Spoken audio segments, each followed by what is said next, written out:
team, and my question will be to the first team. So the first question is, failure of the digestive sphincter to relax. Right. Viral infection of the pelvic gland, No months. loss of appetite and inability to eat.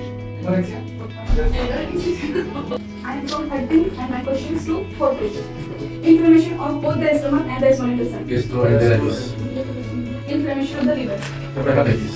Condition of sac-like hematosis of mucosa of the colon. Diverticulosis. So I'm from 17 and my questions are for 13. Brief excessive consumption of food. Things comes or mucosa of the mouth, on the mandible and maxilla.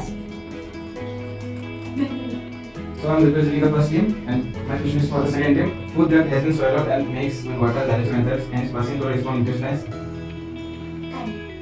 Increase frequency and fluid of bowel movements.